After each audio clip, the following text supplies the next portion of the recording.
Bonjour à tous, eh bien je fais une nouvelle vidéo, vidéo peu commune, que j'avais jamais faite. Je voudrais vous présenter aujourd'hui donc un MB4 rack, mais dans l'état dans lequel je l'ai acheté. Voilà. Je trouve ça sympa de pouvoir voir l'avant, l'après, et de voir un petit peu voilà, comment il a été mené ce scooter là et l'état dans lequel je le récupère. Donc c'est un track, donc la version noire et blanche, hein, qui diffère de celle violette et autres bump. Donc on retrouve toujours du coup cette série 4TD, hein, avec ses spécificités. Hein, je fais toujours référence du coup à la partie avant, hein, donc la fourche Marzocchi, le protège-disque, les petites jantes en 10 pouces et puis ces petits pneus Maxxis, voilà, qui là en l'occurrence sont sacrément vécus. Franchement le mec il a été quasiment jusqu'à la toile, autant dire qu'il a dû rouler.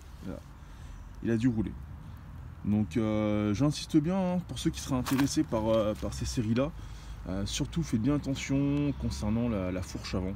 C'est un réel problème, elles sont souvent grippées de l'intérieur. En fait l'infiltration d'eau se fait par ici, par le joint spi, ça va à l'intérieur et ça se remplit de flotte, ça rouille et c'est la merde. Voilà.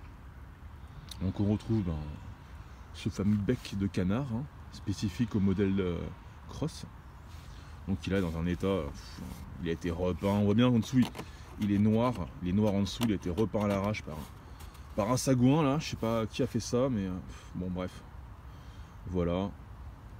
La face avant pétée. Dommage, hein, alors toutes ces pièces là sont des pièces teintées masse, hein, ok. On voit bien, si je fais un petit zoom là-dessus, on voit bien le plastique est noir, il n'y a pas de peinture là-dessus. Voilà. Et donc là on a en fait un support de grille avant qui a été du coup modifié, je ne sais pas comment, enfin bref. Il n'y a même plus la vis qui supporte l'optique. Enfin, je vois ça. Et voilà, donc on retrouve le sticker, ce qui était complètement arraché. Voilà. Donc concernant donc du coup la tête de fourche, c'est aussi une teintée masse. Enfin, en l'occurrence celle-ci ne l'est pas, hein, elle est blanche.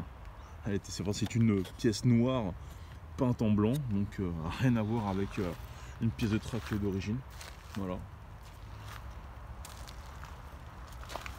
On retrouve concernant la partie commande les petites poignées Blue Ergo, hein, qui se font très rares aujourd'hui. Hein, voilà. Aujourd'hui on se les arrache. Bon, j'ai la chance d'en avoir une déjà d'avance, mais bon, celle-ci est relativement correcte et je pense franchement que je vais la garder. Voilà. Donc le scoot affiche 15 000 km, 15 483. Petit fond de compteur gris là d'origine que je vais garder. Voilà. En Komodo abîmé. Donc là celle-ci, cette poignée là, donc pareil, elle est blette. Mais par chance, elles existent encore les gars. Elles existent encore en commande, donc faut pas hésiter, faut anticiper ces restaurations et puis voilà. Donc là, hein, trahi par le stickers. Alors celui-là, autant dire qu'il n'est pas français, c'est sûr certain. Bon, voilà, italien pour ce scoot, avec une spécificité du modèle Italie, cette espèce d'accroche casque là, un peu bizarre quoi. Voilà, clé rouge, bon, ça étonnant, ça je vais changer ça. Voilà, bon, il n'y a même plus de starter. Voilà. Concernant l'arrière, les gars, j'ai démonté volontairement les carénages. Bon, je vous passe les détails, ils sont complètement blettes.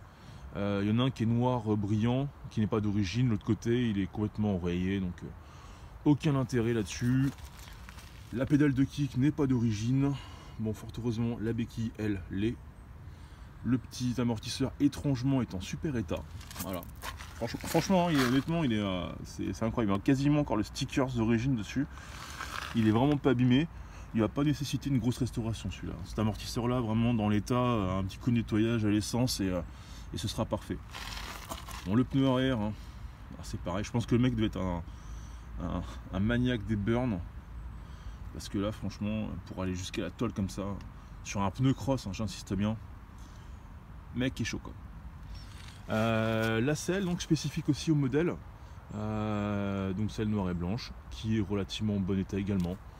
Petit accro de cigarette ici, un classique, voilà. La jonction arrière, je suis sacrément content, la jonction arrière, elle n'est pas abîmée. Elle n'est pas abîmée, elle n'est pas rayée, rien. C'est une chance, voilà. Donc je vais pouvoir la conserver, c'est honnêtement, je crois, l'une des seules pièces que je n'ai pas retrouvée, voilà. Donc il a son petit pot d'échappement d'origine, que je vais changer à terme, je pense, hein, voilà, pour un pot Ninja, voilà. Je sais pas encore lequel, mais je verrai. Et donc bon bah c'est pareil, hein, marchepied rayé, et puis bah c'est pareil, hein, tout ce qui est la face avant c'est pareil, c'est rayé, complètement rayé. Voilà, le bas de caisse, fort heureusement je l'ai. Voilà. Ce que j'ai là-dessus déjà, j'ai les deux latéraux arrière, couvre guidon, kit déco, bas de caisse, bavette, et face avant, les poignées, des conneries. J'ai quand même déjà pas mal de choses. Je vous montre l'intérieur, le dessous là. Rien d'exceptionnel. Voilà. Bon, le coffre hein, aujourd'hui, j'ai la chance d'en avoir un meilleur état que celui-là, d'occasion, que je vais lui mettre. Voilà. Celui-là, quoique celui-là après, c'est pareil hein, en termes de restauration. Un coffre comme celui-ci qui n'est pas abîmé véritablement au niveau de la serrure du verrou, on peut encore faire quelque chose. C'est-à-dire, prenez le temps, hein, au lieu de vous presser et d'en chercher un neuf que vous ne trouverez peut-être pas, ou à des prix stratosphériques. Un coup de papier à poncer, bien partout, un bon dégraissant, et vous repeignez ça avec de la bombe noire mat. Honnêtement, si vous n'avez pas l'intention de tremballer quelque chose à l'intérieur, ça fera largement le taf. Voilà. Donc là pour celui-ci, je ne vais pas le balancer. Enfin, il y a 2-3 ans, je l'aurais balancé direct, mais là aujourd'hui, vu la rareté des pièces, voilà. Et sachant qu'un coffre, c'est une pièce maîtresse pour monter l'arrière du scooter, un peu très difficile. Quoi. Voilà.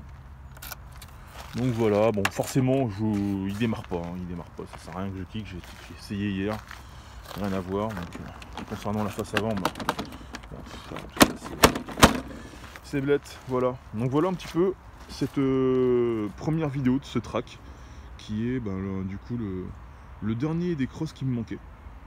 Donc voilà, la boucle est bouclée et bientôt début de sa restauration que vous pourrez retrouver sur mon Instagram MB4 Classic 29 et puis sur Facebook et les réseaux sociaux Passion Scooter Youngtimer. Voilà pour ce track noir et blanc 4TD, voilà, italien, venu à Brest. Allez, à plus les gars, ciao ciao.